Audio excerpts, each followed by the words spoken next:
नमस्कार मित्रों। गोस्वामी तुलसीदास जी के महान ग्रंथ रामचरितमानस को जब मैं पढ़ता हूँ, कभी कभी मुझे बहुत ही अद्भुत चौपाई मिलती है जिस पर मेरा मन टिक जाता है। अभी मैं रामचंद्र जी के बचपन के बारे में पढ़ रहा था। गुरुगृह गए पढ़न रघुराई, अल्पकाल विद्या सवाई। उसी में एक आगे लाइन मिला, वेद पुराण सुनहि मन लाई, आप कहीं अनुजन समुझाई। ये पंक्ति मुझे बहुत स्पर्श कर गई, मेरा मन यहाँ पर टिक गया। रामचंद्र जी बड़े भाई हैं तो मन लगा करके वेद और पुराण समझते हैं, सुनते हैं, मन लगा करके सुनते हैं, और फिर जो समझते हैं वो अपने छोटे भाइयों को बताते हैं। मैं भी बड़ा भाई हूँ और थोड़ा बहुत ये काम मैंने भी किया है। बड़े भाई पर एक बहुत बड़ा दायित्व होता है कि चीजों को समझे और छोटे भाइयों को समझाए, छोटे भाइयों के लिए उदाहरण प्रस्तुत करे। बहुत बड़ी जिम्मेवारी है। और शिक्षा की प्रक्रिया भी यही है, सीखो और सिखाओ। अगर हम सीखते हैं और सिखाते हैं तो समाज ज्ञानवान बनता है और शिक्षा बहुत आसानी से फैलती है। भारत में ये परंपरा रही है, समझो और समझाओ। आगे की पंक्ति भगवत गीता के 10वें अध्याय का 9वां श्लोक है, मच्चित्ता मद्गत प्राणा बोधयन्तः परस्परम। हाँ, बोधयन्तः परस्परम कथ्यन्तश्च माम नित्यम तुष्यन्ति च रमन्ति च। मच्चित्ता मद्गत प्राणा बोधयन्तः परस्परम कथ्यन्तश्च माम नित्यम तुष्यन्ति च रमन्ति च। भगवान कृष्ण पार्थ को कहते हैं कि मुझ में चित्त जिसका लगा हुआ है, मुझ में जिसका प्राण लगा हुआ है, प्राण और चित्त मुझ में जिसके समर्पित है, जो एक दूसरे का प्रबोध करते हैं। भक्त का लक्षण बताया जा रहा है, जो एक दूसरे का प्रबोध करते हैं, एक दूसरे को संभालते हैं, एक दूसरे को समझाते बुझाते हैं। कथन से माम नित्यम, मेरी ही कथा एक दूसरे को कहते सुनाते हैं। कहाँ ही सुनहि अनुमोदन करहि, जे कहत गावत सुनत समझत नर परम पद पावई। कहना, गाना, सुनना, समझना, ये आपसी परस्परता की बात है। नित्यम तुष्यंति च रमन्ति च, और प्रसन्न होते हैं, तुष्ट होते हैं, संतुष्ट होते हैं, कथा में रमन करते हैं, कंसेप्ट में रमन करते हैं। तो भक्तों का भी यही सिलसिला है। हमारा जीवन भी भक्ति है, स्टूडेंट का जीवन भी भक्ति है। हर स्टूडेंट एक भक्त है, एक योगी है।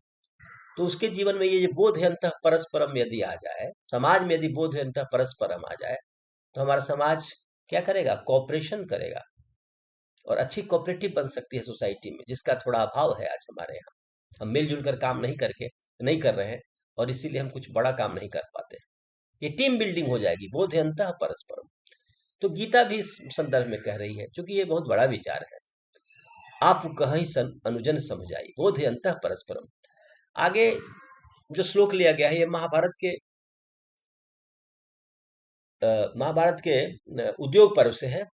आचार्यात आचार्यात पादमाधत्ते, पादम शिष्य सुमेधया, पादम सब्रह्मचारिभ्य, पादम काल क्रमेण च।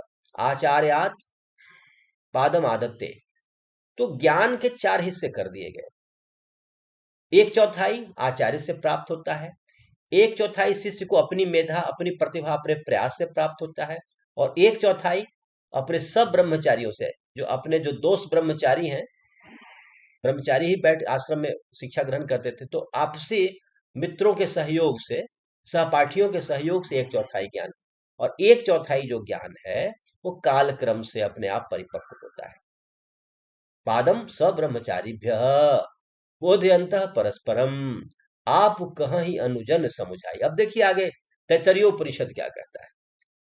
तैतरीयोपनिषद में शिक्षावल्ली में एक इंस्ट्रक्शन दिया जा रहा है, जब छात्र पढ़ करके गुरुकुल से अपने घर लौट रहे हैं।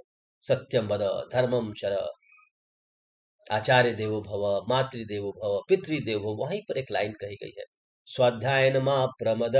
स्वाध्याय में बेटे कभी प्रमाद मत करो, हे वत्स, हे पुत्र, स्वाध्याय में प्रमाद मत करो, मतलब प्रतिदिन अध्ययन करो। फिर आगे कहते हैं ऋषि, स्वाध्याय प्रवचनाभ्याम न प्रमदितव्यम, और बेटे हमारे प्रिय शिष्य स्वाध्याय में और प्रवचन में कभी भी प्रमाद, मतलब केवल यही नहीं कहा do not neglect study and teaching, दो बातें हैं।